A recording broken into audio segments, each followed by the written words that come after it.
All right, so today we're joined by Mr. Clay Long, master craftsman and I guess legendary designer. Does that sound correct? I don't know about legendary, but All right, so Clay, could you just tell us a little bit about your background and what your trajectory and how did you get to where you are? well, it's been a long and interesting road, I'll tell you, and a lot of luck involved from my standpoint. I I was a college golfer first. I was a Division I player at University of Mississippi, and I graduated with a degree in mechanical engineering. So golf had been part of my thing, from the early days, junior golf and all that stuff. So I had a technical degree, and the first job I had out of school was with a paper company. Wasn't in golf, and after about 5 years, I just lucked into a job at a golf club factory in Albany, Georgia, the MacGregor Golf Club Company. Some headhunter called me up and said he saw an ad in the newspaper. It was just a random deal. And I was planning to go play the mini tour. That's what I was going to do. I was working to save some money to go play a mini tour. And so this guy says, "Hey, I got this job at this MacGregor Golf Company." And of course, we all knew MacGregor. Everyone knew about MacGregor. And so I decided, I said, maybe I'll go over there and I'll work for a year and learn all about golf clubs. And then I'll go play the mini tour, because I was single. I didn't have any, I wasn't under a big schedule. And so that's what I did. I moved over to Georgia, and I went to work in a golf club factory as a manufacturing engineer. And it was just, it was great fun. It was so much more fun than a paper mill. I can't tell you how much more fun it was. I can only imagine. So, Yeah. so anyway, my competitive golf never really got to the point where I could really turn pro. I was a good amateur player, but I just never was really good enough to be a pro. And I loved working at the golf club factory. And so because I could play, I ended up gravitating over into product development. There weren't too many people around, even in the company, that played really at a very high level. And so when it came time to replace the guy that was the product development guy, he moved on to a different company. They offered me the job, and I was about, I don't know, I must have been about 29 or so. And of course, I jumped at a chance to do that, to get into, where you had maybe some control over the equipment. And just about that time, Nicklaus, of course, was the number one promoter of MacGregor, his whole life and career, and he was the number one guy. And in 1983, he and some investors bought the company, so he became an owner. And because I was head of R&D, one of my jobs was to take all the new equipment down to Jack and have him approve it, look at it, hit it, sign off on it, make sure he knew what we were working on and what we were doing, and that the product, met with his expectations. Since that was one of my jobs as head of R&D. And so because of that, that's where my connection with Jack Nicklaus came from. I worked with him in that capacity for quite a number of years. And we had a great relationship. I think he liked the fact that I played golf, that I was a decent player, and I was working on equipment. And of course, I had a lot of interest in, how the equipment worked and making it better and understanding all that, which there was a lot to learn, a lot to figure out in those days. And I was interested in the whole club making art. In those days, early days, it was really an art. How it looked was more important than most anything else, particularly with woods and things like that. So, So anyway, Yes. I was interested in that. I'd stay after work and piddle around in the custom department, and the head guy there, Art Emerson, would sit back there after hours and try to teach me how to grind irons, and Jack Woolcotty really taught me how to sand a wood and how to make a wood. And I was really lucky in that standpoint that I was around some real bona fide expert craftsmen, and they were willing to teach me. And I was, I was interested to learn how to do all that stuff. I didn't have to be able to do it to, to be head of R&D, but it's just something that's just me. I like to know how to do stuff like that. So, so, you know, that's how Jack Nicklaus and I formed a relationship by virtue of doing that. And, Yeah. So, just the fact that it was an art form is really the kind of stuff that I'm into. So I have a company and I'm also an engineer, but I've done everything you know, from the bottom up. I've hand drafted. I know, inked stuff. I've done a bunch of stuff that exactly. it goes into AutoCAD, but as I purchase new technology, I need to learn it just because I want to know what's going on, Well, but I'm exactly the same way. I'm exactly the same way.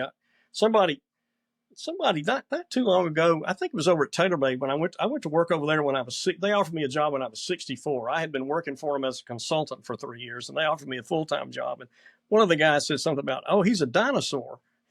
And I laughed and I said, "There's no dinosaur that can model an iron on a computer. Let me tell you." right. So that's what I try to avoid at all costs. So, and it's to the point where, but being there and actually hand grinding an iron. Did you work with Don? I imagine you worked with Don White. Yeah, yeah. Don White Okay. used to work for me when I was head of Yeah. R&D. I've spent Okay. many hours standing over the wheel watching him Watching that. grind and and picking his brain. How do you do that? How do you make it look like that? And it's just it's art. It's just he's so good, and he makes it look so easy. And when you try to do it yourself, even though he can stand right there and show you how to do it, and you still can't do it. There's something lost in the translation. Oh, it's just Yeah, I mean, amazing. but yeah, that kind of stuff is like that's an art form that's with technology, it's not uh, you know. And now when you were putting together the equipment for Nicholas, did you yourself hit him, or did you have a robot, or No, before? we we had an Iron Baron, but we didn't use that very much because the the forgings when I got there, the Pro 81 forging they had just finished doing that. Some guys down in the West Palm were the tool makers, and Jack Woolcotty and David Graham had worked with these tool makers to make these models, and they're epoxy models for that forging. And it's a beautiful work of art. I mean, it's just a work of art. They're perfectly matched. They look great, and I don't know if anybody ever even cared where the center of gravity was. Just that wasn't something anybody even worried about. Yeah, And you didn't really need to because it was such a standard shape and size. But all that was done, and what Jack never really changed anything. His equipment, his specs, and everything were the same every year. We'd make him up 5 sets of new irons every January. He had leather grips. Woolcotty would put paper underlisted leather grips on there, and the grinds were all the same.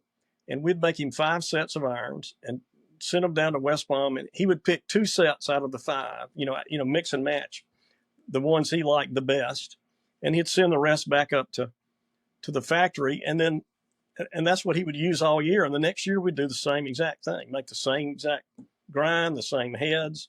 The only changing that he really made in really all the years I was there, which was 12 years, he went from a Pro 81, which is a forged muscleback. That's the limited edition set, to a Muirfield, which is the same head. It's just made in a flat back, and we machined the muscle into it. It has a little different shaped muscle in it because it's machined. it's He used Muirfields for I think a couple of years to 2 or 3 years, and then he switched back to the limited edition set in '86 when he won the Masters. He went back to like the original 1981 set, And then when he did that, those are the JNPs. no, he never played a JNP. He Wow. the JNP was a cavity back, and it Yeah. was it was a 3-inch blade. It was a little longer, and he didn't like the length of the blade. He tried to use it, but the blade was too long for him. But the Okay. Pro So 80, yeah. go So ahead. he went I'm back sorry. to the Pro 81, and then when he did that, we reintroduced the Muirfield in the Pro 81 forging as the Muirfield 20th, which was actually the set that he 20th used to win the anniversary. Masters. And so that became the Muirfield 20th. We were supposedly we were supposedly destroyed the tooling for that limited edition set, the Pro 81, but Okay. we didn't. I can only imagine. No, we didn't. It So was a now great set of forging. okay. So I went on eBay the other day and I bought a set of. So when Faldo won the British Open, I think it was '93 or so. He was playing John Cook in the final round, and John Cook was playing a CB92s, right? And this is in the British British Open. Open. It's a British Open. CB92. It's a MacGregor. Okay. It's a cavity back. It's advertised as this forgiving, and I have to say here, It's a little bitty blade. that's about it. Yeah, It's the size of, it's probably, and I play blades. I play Mizuno blades, right. and I grabbed these things that are supposed to be cavity backs, and I've never, you know, uh, That's the 1981 profile with a cavity in it. It's the limited edition, the Pro 82, which is a flat back with a little shallow cavity cut in it. That's what it is. exactly. It has a shallow cavity because Yep. I think it was because there's a debate going on as to whether that was like a JNP, and when he left, it had a name.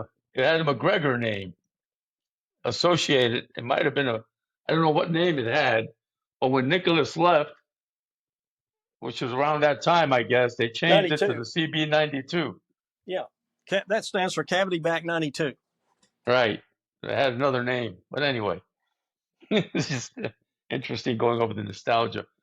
So yeah, in our previous dry run there, I mentioned Jack Dillon, who I used to work for. He at one point was an executive with MacGregor, I guess.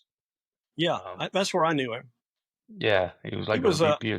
he was in sales in some Yes, capacity, yes, maybe a regional sales manager or something like that. right. And then I guess when Nicholas, you said he took over MacGregor and then Right. sold it, and Yeah, he sold part of it to Ammer Group, which is a Finnish company, and then about I don't know within a year, Ammer bought Wilson, and so they owned okay, MacGregor and Wilson, and so of course Wilson was many times larger than MacGregor in terms of sales, and so Wilson got most of the attention, and MacGregor not so much. And then when Jack won the Masters in '86, business, of course, picked way up for MacGregor, and he sold his remaining interest to Ammer at the end of '86, like okay, December 31st or something like that. And I think is that right? I think that's right. I think he sold it at the end of '86, and then in '92 I think he maybe retained 20% of the company or something like that. In '92 he left completely and started Nicklaus Golf Equipment Company. So in '92 he was totally out of MacGregor and started his own company. okay. And at this point, where's your career going? Well, I left the company the same year, '92. When Jack left, I decided I was going to work as a consultant, work as a kind of a hired gun. I felt like I had more ideas than any one company could use at that particular time. And I really felt like MacGregor was just wasting good ideas. It'd be, give me a utilizing them, right? Every year it would be like, okay, that was great last year. Okay, what do you got now? It's like, well, couldn't you use one maybe for more than just 1 year? So Yeah. So anyway, I got frustrated with that, and they were changing management every 2 years. Would have a new president, and so and the direction would change, and it just got to be the point where you said, I just don't think there's any. This is never going to work here, and I said at some point I'm going to be out of ideas. You're going to have used up Yeah. everything I ever thought about, and then where are we going to be? So I left the company and I signed a contract with the Arnold Palmer Company to be their outside designer, so to speak. And so I did a little work for Jack's company too, some small projects on the side, because I was able to do whatever, more than just one company's stuff. So I got involved with the Arnold Palmer Company, and I think the first big product I did there was the PhD, the hosel weighted iron. That was kind of the big new design for them. Peerless And PhD. that's right. That's right. And so, and then not too long after that, Cobra came calling on us, and they wanted to use the hosel weight design. And so we licensed that to them for a small fee. And then I guess maybe the next year, they offered me a job as head of R&D for Cobra. They wanted me to move to California and take over Cobra R&D. And so, that was one of those things. Look like You were at opportunities the like right that. you were at the right place at the right time once That's again, right. because that was right after Acushnet bought him, wasn't it? Right after they had them about 9 months, and Yeah, because so they had the King Cobra, the original King Cobra, that's right. that went viral because they were Yeah, the first guys to juice up the lofts, and guys were hitting pitching wedges 200 yards. Hey, wow, this is awesome. that's right. I think they had the number one iron share then. They were selling Yeah, more irons than anybody. yeah, And which Acushnet bought them, which is a big, huge, profitable company. So it looked yeah. like the job of a lifetime. It looked like, On the surface, yeah, I could how could I imagine. be so lucky? But, but you And have so two brands. we moved to Uh, California. We packed up our Georgia existence and moved out here to California, and went to work for Cobra Acushnet. But that did not work out too good, because it turned out the Acushnet company really did not want to have Cobra. They did not want to. They were not yeah, into that. I think that the was board not a of good directors marriage. was in on it, but they didn't want to have anything to do with it. They looked on Cobra as just a competitor. And Yeah, Cobra was about 4 times the size of Titleist in clubs at that time. Anyway, wow. but anyway, long story short, as many acquisitions turn out, uh, it was a terrible marriage. And when my contract ran out, I said, I'm not doing this anymore. This is, talk about running a company into the ground. This is. I said, you don't need me to help you do that. You can do Right, that without me. So right. so I left Cobra, and lucky me, within a couple of months, the Nicklaus company called me up down in West Palm and said, "What are you doing?" And Tom Stites had been doing their contract work, and he was Uh, leaving, going to Nike. And so okay. they asked me, what are you doing? I said, well, I'm really not doing anything right now. And they said, well, how about getting involved with us, and doing our design work? And so that started a 10-year relationship again with Jack and his company. And I did the design work out here. I had a tool maker that worked for me out over in the shop, and we did the master models and all the design work out here in California. And they were in Palm Beach. So I worked for them until they closed the company in 2011. So so Okay. altogether, that makes like 22 years with Jack Nicklaus. So Yeah, but that second run with Nicholas, um, so we were like had a big driving range company, it's family golf centers, and there were 16 Golden Bear golf centers, right? yeah, yeah, And yeah. they had Nicholas's name. We had 12 of them. We owned 12 of them. So I managed three of them. I managed the biggest one actually, the one with the most volume. And we had a Nicholas, you know, themed pro shop, and the response putter from '86, and your Right. putter, and that big. And he also had one with the Nicklaus putter, with the Nicklaus company, with Nicklaus brand, the same putter with the golden bear on it. So Yep. Yep. so he took that with him, went from MacGregor, and I think that'll, from a business standpoint, right? Like the Nicklaus brand was our, we were supposed to pump this out, and it just he had a good lineup, but it couldn't compete. We had it was actually our lower price point on hard goods, but we couldn't, and the soft goods weren't going either. It was just getting hard to. I don't think it wasn't working for us up in New York. Anyway, It's a, I it don't know how wasn't many it wasn't times. you weren't I don't think you were there at that time. This is like 96, 97, 98. No, that was no. I was at Cobra then. Yeah, Yeah. and then Tiger comes out, and the whole paradigm just changed. You know, so it was kind of tough. So you went on to see, after Cobra, you went back with Nicholas. Yes. Yep. Okay. And we did. That was the era when woods were starting to get big. They were going from 225 on their way up to 460, and so I was there for that with the Nicholas company as we started making titanium drivers bigger and bigger and figuring out how to do that, and flexible face irons and all that kind of stuff. That 10-year era was sort of that, as all that was new. It was like every year you're building something you never built before. So Trying to get the so max out of the trampoline effect, and yeah, and yeah, yeah, yeah. yeah.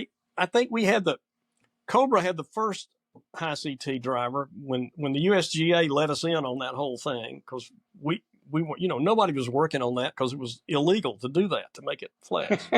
Yeah. So when they called us up to New Jersey and let us in on the fact that they were gonna actually allow a certain percentage of that to happen, and that there was a driver or two on the market that exhibited that quality, and that they had not deemed it non-conforming, so they were going to now make a rule so that everybody could do that. And we were like, oh my God, well, we got to get right on that, because we've never looked at that, because it was non-conforming. You don't sit around and do research on things that are non-conforming. So that was a whole new thing in driver design, Oh, new flexible adventure. faces. Yeah, So figuring out how to do that. you've been through the course of a lot of evolution and disruption in From equipment. from woods to titanium woods to half composite woods. Yeah, yeah. From really no technology to like supercomputer technology. It's been doing FEA on driver models and things like that. And back in the early days, it was like, what color stain are you going to put on the new wood? That was going to be that was your technology. So I had this. I interviewed Jesse Ortiz way back when, and he goes, "Yeah, me and my father were winding, winding the persimmons and grinding it."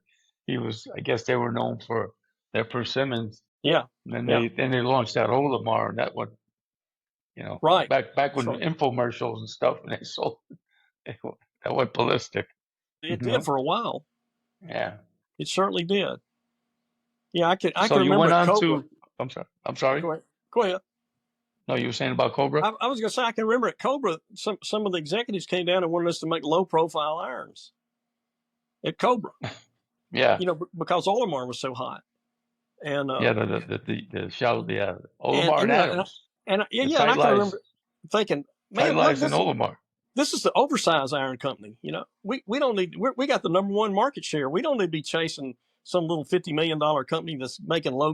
We shouldn't be doing that. But that's what they wanted us to do. So Some appeal out there. it's like, okay. So You leave, you finish at Cobra, you go on, you run quick stretch at Nicklaus, and then what? Well, I started doing some consulting with TaylorMade. Not long before Nicklaus closed down. I play golf out at Shadow Ridge with some of the guys at TaylorMade. Mark King and Toulon are friends of mine, and I had made some. Made some of my own wedges. Just made some classic wedges for myself, just as I call it, an image product, because I didn't have any customers that were wanting me to do that, and I wanted to do it. I had a good tool maker working for me, and I said I want to make some really pristine shaped classic wedges. And so I did. It took me, I don't know, I can't tell you how many masters Mike and I made before we got them right. It was just, I've got like boxes full of aluminum masters that didn't come out quite right. But anyway, I finally tooled up a set, and I had I don't know, I must have sold about maybe 100 wedges out at the club out there. I was using them, and people would say, hey, I want one of those. And so one day, Mark King, we're playing in some tournament out there at the club, and he says, how come everybody out here is using your wedges? And I said, well, I don't know. I said, it must be my big marketing budget, ha ha. So anyway, the next Monday, I got a call from one of the guys in R&D to come over. You okay? In the area, and some guys doing construction. No. Yeah. Terrible. Yeah, I'm sorry. Please. Anyway, so they called me up and they said, we want you to get involved with us with wedges to help us develop some really good wedges. And I said, I would love to do that, and so we talked about it some. So I worked as a consultant for them for 3 years, working on wedge models, and I was doing them on the computer. I had not done them on the computer before, so I was developing a wedge model on the computer.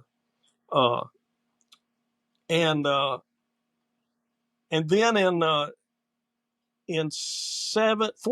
2014, Sean called me up and he said, hey, we just bought Adams Golf, and we got more to do over here than we can do in terms of product creation. And he said, I might have a job if you want it to do wedge and putter. And of course, I'd already been working on wedges, and I thought, well, that sounds like fun. That might be fun to go back inside again and do that. So I did. I went back, joined TaylorMade as an employee, and my job was product creation for wedges and putters.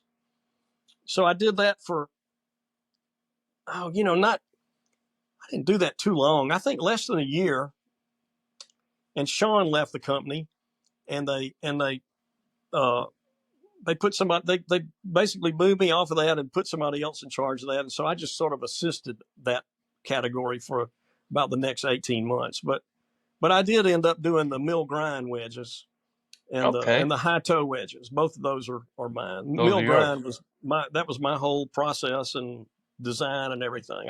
I made all those models on the computer and did the milling process and all that. So, and the high toe wedge too. So, and they're still wedge is yours also, huh? Yep. They just bought it back. Pardon?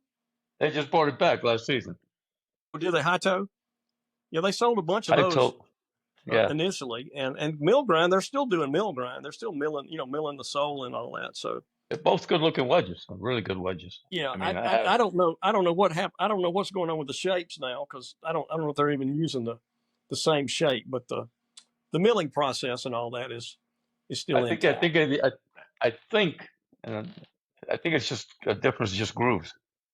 Yeah, the backs have changed. It's the same head shape. Yeah. So that was my contribution there, and I was pretty proud of that. That was a decent change for them to do that and then hang with it, for, I don't know, it's been 8 years, 7 years, so anyway. So I'm pretty proud of that. The mill grind has a nice touch, kind of a vintage. It looks like a Wilson fluid feel. Yeah. Harmonized. Yeah, the original one had a fluid feel hole in it in the bottom. Yeah. So Yeah, yeah, that was that was a little classic touch, So yeah, it looked really nice. Yeah, the classic look to it. Cool. And you left TaylorMade or yep, I left started in the? 17. My contract ran out, and they were just about to sell the company. I think they were just either sold it or just about to sell it when Acushnet sold it to whoever they sold it to. And so my contract was up, and so I was out. And so I basically kind of semi-retired after that. I've been over making putters and doing a little bit of consulting work. I've done some work with LA Golf and one or two. I did some putters for Wilson. I did their tour putters, and Mhm. a couple little projects like that. But mainly, I've been over there playing around in the shop, machining putters and learning more about CNC machines than I ever wanted to know. And